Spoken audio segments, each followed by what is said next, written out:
خانقاہوں میں جا کر. یہ مقصود نہیں ہے.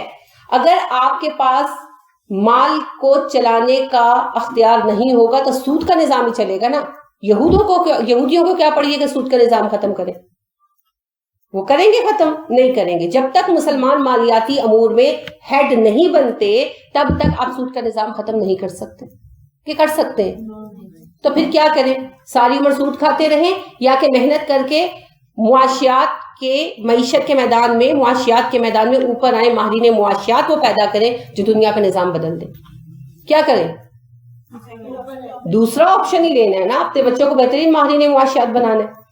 سارے مسلمان ممالک آلموسٹ جنگ زدہ ہیں. کیسے روکیں اس کو؟ کیا کریں؟ ان کے مقابلے میں ہم بھی اپنے وارفیئر کو بہتر کریں. جب تک ہم اپنے وارفیئر کو بہتر نہیں کر لیتے ہم ان کو روک نہیں سکتے. انگلش فریز ہے if you want peace be prepared for war.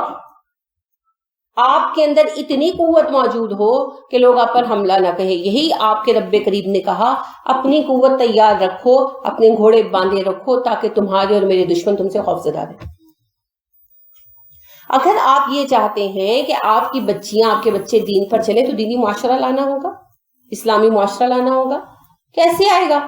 جب تک ہماری دنیا میں سے نہیں ہوگی، ہماری ویلیو نہیں ہوگی، لوگ ہمیں پسند نہیں کریں گے، ہماری تہذیب کو نہیں اپنائیں گے، ہمارے بچے تو احساس کمتری کا ہی شکار رہیں گے.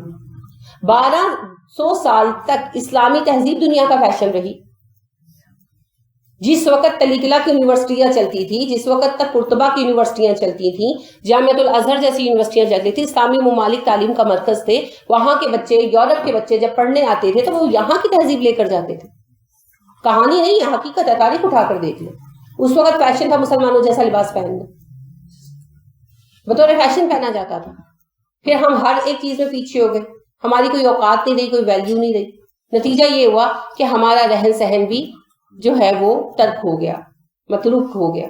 آپ خود دیکھیے، آپ کے گھر میں کام والی آتی ہے، اچھی عورت ہو، دیندار عورت ہو، جیسی بھی ہو، کوئی دیکھتا ہے کہ وہ اس نے کیا پہنا ہے؟ ہاں، اگر آپ کے گھر میں بچوں کا کوئی ٹیوٹر آتا ہے تو بچے پھر دیکھتے ہیں، ہے نا. جس کا مقام ہے اسی کو دیکھیں گے نا. یا ٹیوٹر نہیں آتا، وہ بچے کسی جم جوائن کیا ہوا ہے، وہاں جو جم انسٹرکٹر پہنتا ہے یا پہنتی ہے بچے دیکھتے ہیں، ہے نا. کالج جاتے ہیں تو اپنے ٹیچرز کو دیکھتے ہیں. جس کا کوئی مقام ہے اسی کو دیکھیں گے نا. یا کوئی ہمسایہ ایسا جو مال والا ہے تو اس کو دیکھیں گے اس نے کیا پہنا. جس کی دنیا میں وقت ہے اسی کو دیکھیں گے. آپ چاہتے ہیں آپ کے بچے زانی نہ بنے، بیٹیاں زانیاں نہ بنے، ہے نا، سب چاہتے ہیں. اس کے لیے آپ کو فلم انڈسٹری کو روکنا پڑے گا کہ نہیں؟ اس کو روکے بغیر یہ مقصد ہو سکتا ہے حاصل؟ نہیں ہو سکتا. وہ فزیکل نہیں بھی زنا میں انوالو ہوں گے نا، دماغ کے زنا میں تو ہر وقت انوالو ہے. رسول اکرم صلی اللہ علیہ وسلم نے فرمایا آنکھ زنا کرتی ہے، ہاتھ زنا کرتا ہے، پیر زنا کرتا ہے، شرمگاہ تو صرف اس کی تکمیل کرتی ہے. تو ان کو بچیاں کیوں زنا سے بچتے ہیں؟ مواقع نہیں ملے نا. ابھی الحمدللہ وہ حالات ہیں ہمارے یہاں. تو آپ دیکھیے کہ آپ کیسے اپنے بچوں کو بچائیں گے. کیسے؟ ان کو ٹابوں میں بند کر کے رکھیں گے، ٹوکرے موندے ماریں گے ان کے اوپر؟ کیا کرنا ہے؟ انہوں نے باہر جانا ہے، انہوں نے کام کرنا ہے، بچوں نے کمانا ہے، بچیوں نے بھی باہر نکلنا ہے اپنی ضروریات کے لیے، ہاسپٹل جانا ہے. مجھے اس قدر ایک اذیت یہ نہیں ہوئی اس چیز سے کہ میں ہاسپٹل گئی تو وہاں لاؤنج میں انتظار کرنا تھا، تو اب ہاسپٹل میں ٹی وی چل رہا ہے، اتنی بڑی LED لگی ہوئی ہے، اور اس کے اوپر پتہ نہیں کون سا ڈرامہ انڈیا کا چل رہا تھا. آپ کو ساؤنڈ سے ہی پتہ چل جاتا ہے کہ انڈیا کا ڈرامہ.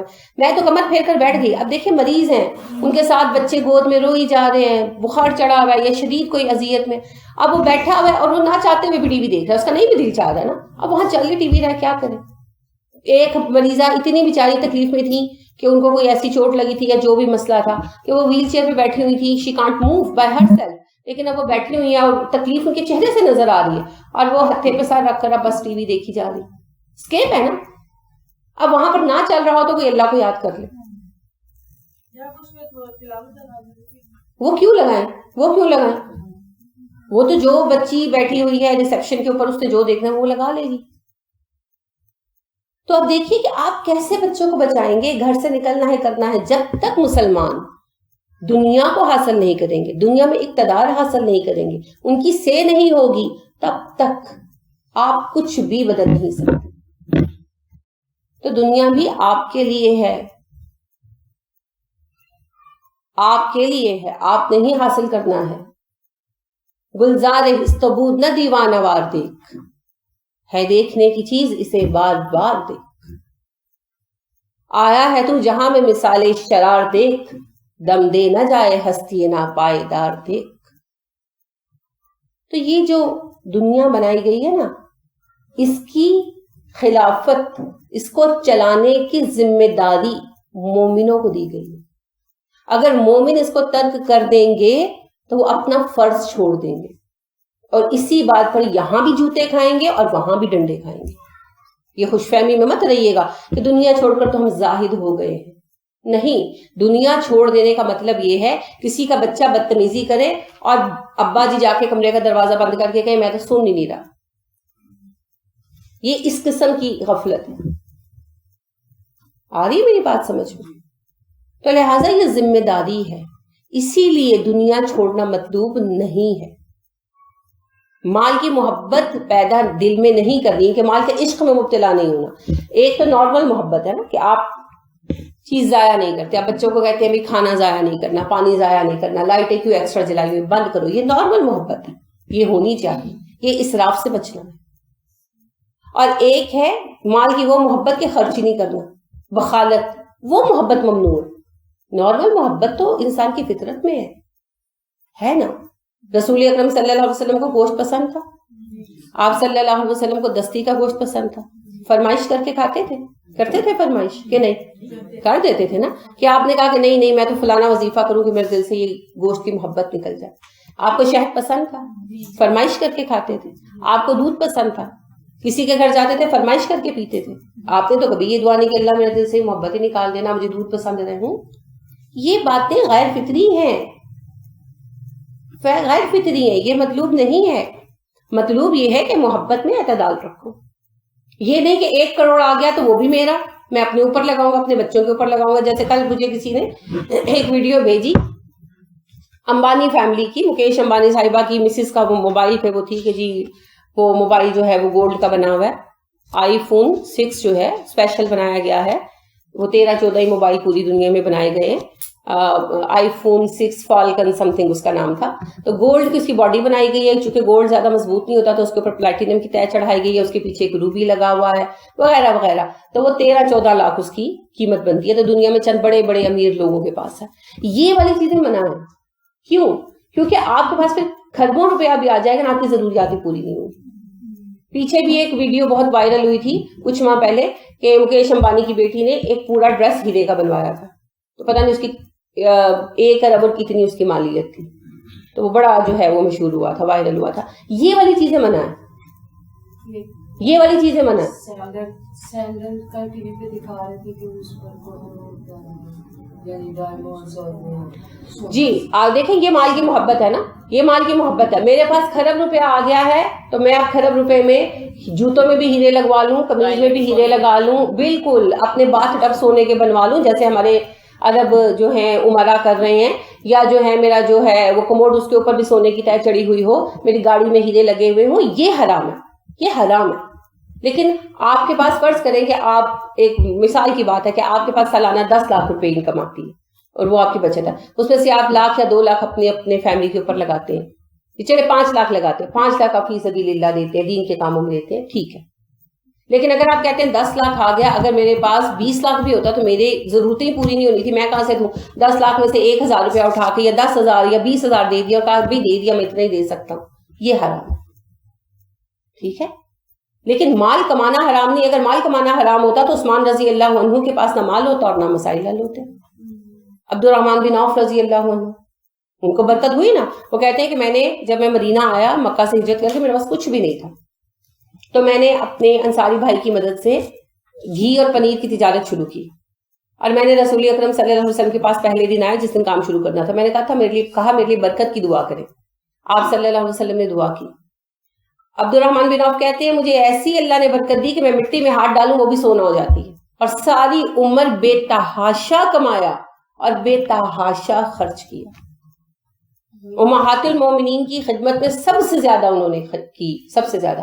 رسول اکرم صلی اللہ علیہ وسلم نے اپنی وفات سے پہلے کہا، اما عائشہ کہتی ہیں مجھ سے کہا کہ تم لوگوں کا میرے بعد سب سے زیادہ خیال وہ کرے گا جو اللہ سے سب سے زیادہ ڈرنے والا ہوگا، کس کے حق میں یہ بات پوری ہوئی؟ عبد الرحمن بن عوف رضی اللہ عنہ کے حق میں. تو پیسہ تھا تو کی نا. جیسے انہیں پتا چلتا کہ کوئی اماں جان عمرے کا ارادہ کر رہی ہیں، حج کا ارادہ کر رہی ہیں، سارا سامان تیار کر کے بھجوا دیتے ہیں. مہینے جب ان کا قافلہ آتا ہے نا تو اس میں سے وہ ان کو بہت زیادہ رقم جا کر دیتے ہر اماں جان کو، اور مہینے ہر یعنی منتھلی انہوں نے اپنا جو بھی حساب رکھا ہوا تھا وہ ہر اماں جان کو جا کر پیسے دیتے تھے جتنی آپ صلی اللہ علیہ وسلم کی بیویاں تھیں. پیسا تھا تو خدمت کی نا. کئی ہوں گے جن کے دل میں خواہش ہوگی پیسا ہوگا تو دیں گے نا. پہلے ان کے متعلق یہ تھا نا کہ یہ دیکھتے ہوئے جائیں گے. جی بالکل، یہ حدیث ایک جو ہے بالکل ہے، لیکن اما عائشہ صدیقہ رضی اللہ تعالیٰ عنہ نے جب یہ بات کہی تو عبد الرحمن بن عوف رضی اللہ عنہ کا قافلہ آیا تھا تو انہوں نے وہ سارا تقسیم کر دیا اللہ کی راہ میں. ہم لوگوں کو تو سب رونا آتا ہے. ہم جب عذاب کی آیتیں سنتے ہیں نا تو بجائے اس کے کہ ہم اصلاح کریں ہم لوگ ڈس ہارٹ ہو جاتے ہیں. او ہو میں تو بھئی بس میں تو جن ہوئی. یہ مقصد نہیں ہے نہ اللہ کا اور نہ میرا کہ آپ ڈپریس ہو کے گھروں میں بیٹھ جائیں. میں نے اسی دن کہا تھا گھر جا کے اس بات پہ رونا شروع کر دینا. ڈپریشن مرض ہے، ادھر سے بھی نہ چڑھنے دے تو ادھر سے بھی نہ چڑھنے دے. کبھی آپ نے کیڑے کو نوٹس کیا ہے؟ اگر آپ ادھر سے جھاڑیں تو وہ ادھر سے آ کے چڑھ جاتا ہے، ادھر سے بھی جھاڑ دے. ٹھیک ہے. عبد الرحمن بن عوف رضی اللہ عنہ کے بارے میں ایک حدیث آتی ہے اور اس حدیث کو بعض محدثین صحیح مانتے ہیں اور بعض ضعیف مانتے ہیں. بہرحال ضعیف ہے، غلط نہیں ہے کہ اما عائشہ صدیقہ رضی اللہ تعالیٰ عنہ اپنے گھر میں تھیں تو باہر ایک شور سا محسوس ہوا، فضا میں ایک بے چینی سی. تو انہوں نے اپنی خاتمہ سے کہا ذرا دیکھو کیا ہوا.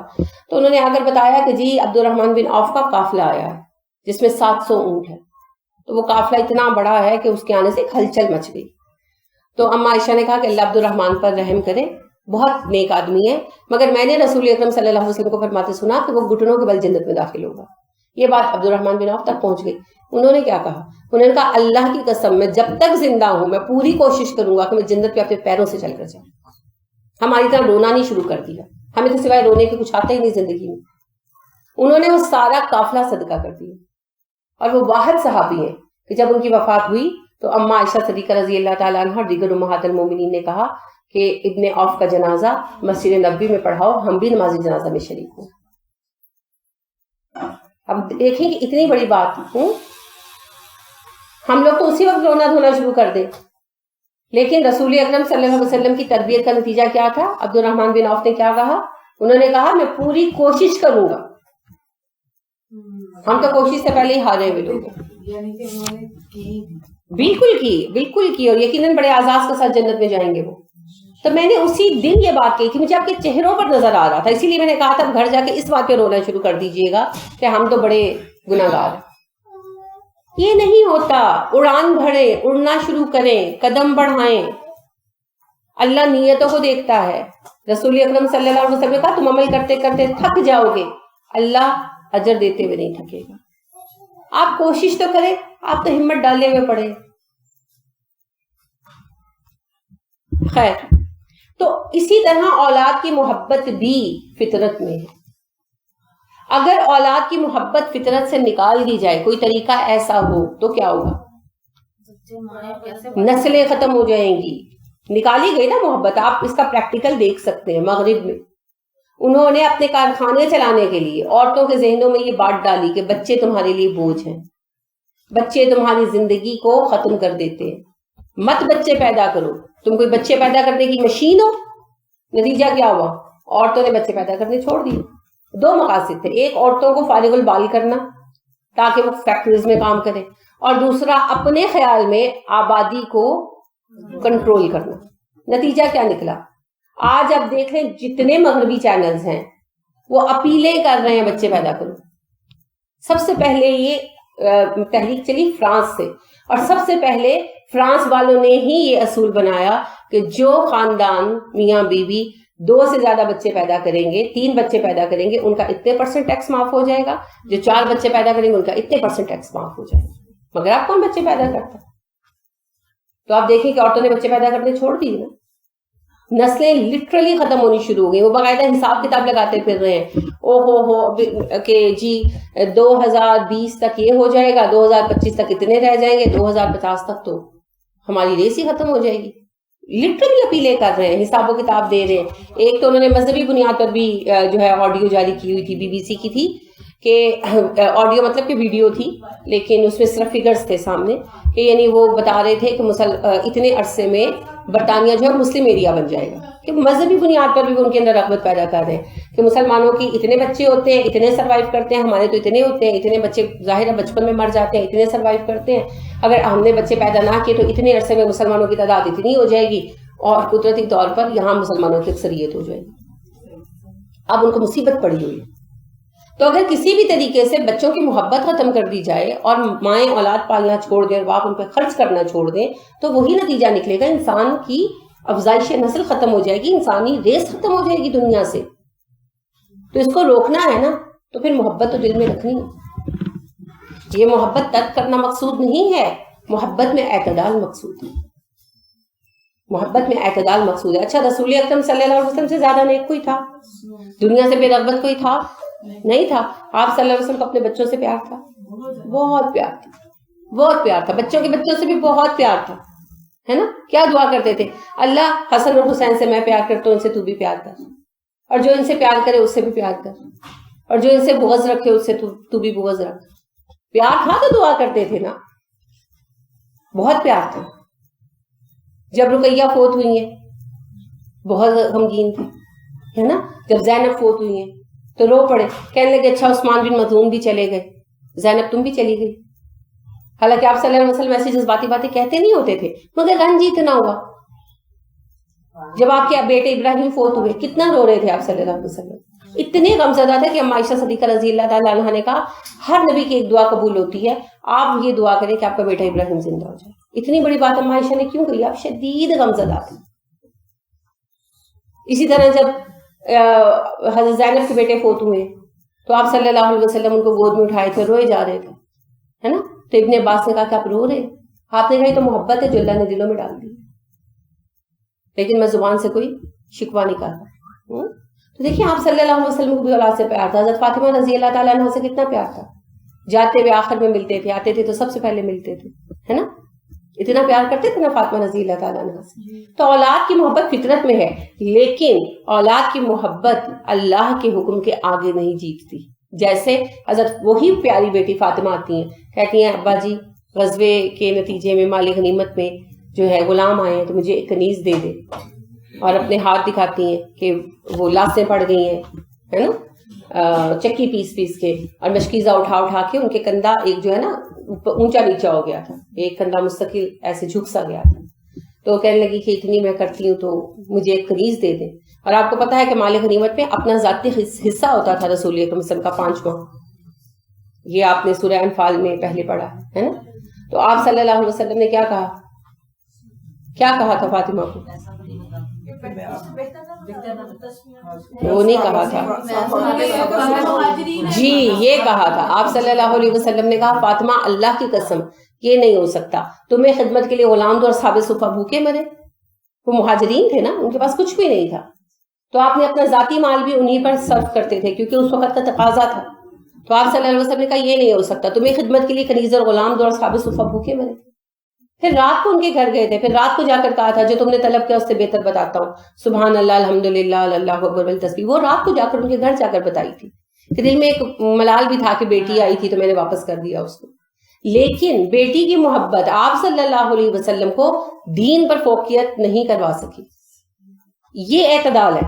اسی طرح ایک مرتبہ آپ صلی اللہ علیہ وسلم سفر پر گئے تھے، واپس آئے تو آپ صلی اللہ علیہ وسلم نے دیکھا کہ حسن اور حسین کے ہاتھوں میں چاندی کے کنگن ہیں یا سونے کے کنگن ہیں، تو آپ صلی اللہ علیہ وسلم بہت ناراض ہوئے فاطمہ پر اور اتروا دیے۔ پھر آپ کو یہ ہوا کہ حسن حسین بچے ہیں، ان کا دل دکھے گا، تو آپ صلی اللہ علیہ وسلم نے یہ جو سنگ بحر کے پتھر کے کنگن ہوتے ہیں وہ منگوا کر ان کو پہنا، یا بعض میں آتا ہاتھی دانت کے، کیونکہ آپ صلی اللہ علیہ وسلم نے ان کو غیر دھاتی کنگن بچوں کو پہنا دیے۔ تو سونا چاندی حرام ہے نا مردوں پر، آپ صلی اللہ علیہ وسلم نے یہ نہیں کہا کہ چلو حسن حسین کو چھوڑ دو، خیر یہ نہیں کیا، ٹھیک ہے؟ تو یہی بات ہے، محبت ہو، محبت میں عدم اعتدال نہ ہو۔ یہ نہیں کہ میرے بچے کی خواہش ہے، ان کی چھوٹی چھوٹی خوشیاں ہیں تو شادی پہ جتنا ناچ گانا ہو سکتا ہے کرا لو، میری بچی کی خوشی ہے تو ویڈیو تو بنوانی ہے، میری بچی کی خوشی ہے تو نمائش تو ہوگی، ہاں میری بچی کی خوشی ہے تو برتھ ڈے تو ہونی ہے، یہ چیزیں منع، ٹھیک ہے؟ لیکن بچوں کی محبت منع نہیں ہے، بلکہ آپ صلی اللہ علیہ وسلم تو اس سے معیوب قرار دیا نا کہ ایک دیہاتی صحابی جو آئے ہوئے تھے، انہوں نے کہا کہ جی آپ صلی اللہ علیہ وسلم بیٹھے تھے اور آپ صلی اللہ علیہ وسلم کے پاس حسن یا حسین کی گود میں، تو آپ وقفے وقفے سے انہیں پیار کر رہے تھے. تو وہ دیہاتی صحابی کہنے لگے کہ جی میں نے تو اپنے کسی بچے کو کبھی اتنا پیار نہیں کیا، میں نے 10 بیٹے. آپ نے کہا اگر اللہ نے آپ کے دل سے محبت اٹھا لی تو میں کیا کر سکتا. تو آپ صلی اللہ علیہ وسلم کو اپنے نواسوں کے علاوہ حضرت اسامہ سے کتنا پیار تھا نا، کہ آپ کو اسامہ رضی اللہ عنہ بہت اچھے لگتے تھے، بہت اچھے لگتے تھے. اور آپ صلی اللہ علیہ وسلم کے ایک طرح پوتے ہی تھے. آپ کو جو محبت اسامہ سے تھی اس کو کسی سے کمپیئر نہیں کیا جا سکتا. یہاں تک کہ حضرت عمر فاروق رضی اللہ عنہ نے جب وظیفے مقرر کیے تو آپ رضی اللہ عنہ نے اسامہ بن زید کا وظیفہ اپنے بیٹے ابن عمر سے زیادہ رکھا. تو انہوں نے کہا کہ جس وقت جنگوں میں حصہ لے رہا تھا وہ تو پیدا بھی نہیں ہوا تھا، یا وہ یعنی پاؤں چل رہا تھا، اس طرح سے کچھ کہا. تو عمر فاروق رضی اللہ عنہ نے کہا کہ بیٹے جتنی محبت اس کے باپ کے ساتھ رسول اکرم صلی اللہ علیہ وسلم کو تھی تیرے باپ کے ساتھ نہیں تھی، اور جتنی محبت اسامہ کے ساتھ تھی تیرے ساتھ نہیں تھی. بہت پیار تھا آپ کو اسامہ کے ساتھ، بہت زیادہ. اور آپ دیکھیے کہ آپ صلی اللہ علیہ وسلم کو زید بن حارثہ سے بہت پیار تھا، انس سے بھی، ہے نا، انس سے بہت خدمت کی ہے نا. تو انس کو دعا دی آپ نے. اب دیکھیں دعا کیا دی آپ صلی اللہ علیہ وسلم نے. دعا دی اللہ انس کے مال میں برکت دے، اللہ انس کی اولاد میں برکت دے، اللہ انس کی عمر میں برکت دے. اور یہ دعا اتنی دفعہ دی کہ انس کہتے ہیں مجھے کسی سے دعا کرانے کی حاجت محسوس نہیں ہوتی. کن 3 چیزوں میں برکت کی دعا کی؟ مال میں، اولاد میں، عمر میں. اب مال اور اولاد اگر بری چیزیں ہوتی تو آپ برکت کی دعا کرتے. آپ کہتے ہیں اللہ جس کو بے اولاد ہی رکھ، اللہ اس کو ترسا ہر چیز سے. نہیں، کیونکہ برکت اگر ان چیزوں میں اچھائی نہ ہوتی تو آپ یہی دعا فرماتے. تو انس رضی اللہ عنہ کہتے ہیں مجھے آپ کی دعا ایسی لگی ہے کہ میرا مال ختم ہی نہیں ہوتا. اور ان کے بہت بچے تھے، بڑی عمر پائی ماشاءاللہ، تقریباً 99 سال کے یا 101 سال کے ہو کر فوت ہوئے. اور ان کے بچے پوتے سب ملا کر 80 بچے بنتے تھے. اپنے بچے بچیاں اور پوتے نواسے ملا کر 80 بچے ان کی زندگی میں تھے ماشاءاللہ، ان کی جو 2 نسلیں تھیں. اب دیکھیں بات یہ ہے کہ آپ صلی اللہ علیہ وسلم نے کن چیزوں میں برکت کی دعا دی؟ مال اور اولاد اور زندگی. اگر ان میں خیر نہ ہوتی تو آپ دعا دیتے یہ انس کو؟ آپ یہ دعا دیتے انس کو؟ نہیں دیتے نا. تو اس سے پتہ کیا چلا؟ مال کوئی بری چیز نہیں ہے، اولاد کوئی بری چیز نہیں ہے، عمر کوئی بری چیز نہیں ہے، ان کا استعمال صحیح اور غلط ہے. تو دنیا کو چھوڑنا اصل میں آپ کا، ہم کا، سب کا اپنی ذمہ داری سے بھاگنا ہے. ہمیں دنیا میں خلیفہ بنایا گیا ہے، ہمیں دنیا میں خلافت کی بنا پر ہی جنت ملنی ہے. دنیا کو چھوڑ دیں گے تو اس کا مطلب یہ ہے کہ جنت کو بھی بائے بائے ٹاٹا کر دیا. کسی ہمالا کے پہاڑ پر بیٹھ کر آپ کو نروان نہیں ملنے والا. کوئی دنیا چھوڑ کر جا کر کسی برگد کے درخت کے نیچے آپ کو نروان نہیں ملے گا. آپ کو نروان ملے گا اپنے گھر کے آرام دہ بستر پر سوئے ہوئے، رات کے پچھلے پہر اٹھ کر آ کر نماز پڑھ کے، تب نروان ملے گا. تو یہ خالی قصے کہانیاں ہیں کہ جی فلاں خاتون جو تھیں 40 سال انہوں نے بال کھول کر کنگھی نہیں کی اور ان کے بال سب سے حسین نظر آتے تھے. اللہ کے نبی صلی اللہ علیہ وسلم کے ایک صحابیہ بال بکھرے ہوئے تھے. آپ نے کہا اگر اللہ نے بال دیے ہیں تو سوار کے رکھا کرو، بال بکھرا کر پھرنا شیاطین کا کام ہے. اور آپ صلی اللہ علیہ وسلم کے ذاتی ایک پیکٹ میں، تھیلے میں کیا ہوتا تھا؟ کنگھی، سرما دانی، مسواک، تیل اور خوشبو، اور ایک لکڑی کی یا لوہے کی تیلی تھی جس سے آپ بال کھجاتے تھے. بالوں میں خارش ہوتی ہے نا، تو انگلیوں سے نہیں کھجاتے تھے کہ ناخنوں میں میل پھنس جائے. اتنی صفائی تھی آپ کے اندر. آج گندگی کو دنیا ترک کرنے کا بہانہ بنا کر بیٹھے ہوئے. جی بالکل، جو جتنا گندا ہے وہ اتنا بڑا ولی اللہ ہے. انا للہ و انا الیہ راجعون. گندگی شیاطین پسند کرتے، اور صفائی اور نفاست کس کو پسند ہے؟ ثبوت کیا ہے؟ ان اللہ یحب المتطہرین. اللہ کس کو پسند کرتا ہے؟ صاف رہنے والوں، صفائی کرنے والوں. قبا والوں کی تعریف کی تھی اللہ نے، کس بات پہ کی تھی؟ پانی سے طہارت کرتے تھے، ہے نا. تو لہذا دنیا ترک کرنا مقصود نہیں ہے. دنیا حاصل کریں اولادیں پیدا کریں, انہیں پڑھائیں لکھائیں, بہترین ڈاکٹر انجینئر بنائیں, بہترین ماہرین معاشیات بنائیں, بہترین سائنٹسٹ بنائیں, تاکہ وہ دنیا کو رول کریں, اور پھر یہ رول جو ہے اللہ کی حکمرانی کے مطابق ہو اور دنیا میں اللہ کے دین کی خلافت قائم ہو. یہ تو فرار ہے سب کچھ چھوڑ کر کونے میں بیٹھ جانا, بچوں کو اسکولوں میں نہ بھیجنا, پڑھانا ہی مت, وہ جی کافروں کی تعلیم ہم نے نہیں پڑھانی, جو انگریزی پڑھے گا وہ کافر ہو جائے گا. یہ تو ہار مان لینا ہے. انگریزی غیر مسلموں کی زبان ہے نا, اتنا دین پھیلائیں اس زبان میں, کیونکہ اس وقت دنیا میں رابطے کی زبان انگلش ہے نا. بچوں کو انگلش سکھائیں, وہ فلوئنٹلی جو ہے انگلش بولیں, اور اتنا دین کو پھیلائیں اس زبان میں کہ اس زبان کے بولنے سمجھنے والوں تک دین پہنچے.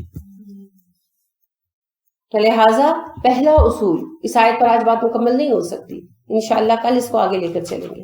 آج پہلی چیز سمجھ لیجئے, دنیا کو ترک کرنا, مال اور اولاد چھوڑ دینا, یہ اللہ کا مقصد نہیں ہے, اور ایسا کرنا ہماری تخلیق کا مقصد بھی نہیں ہے.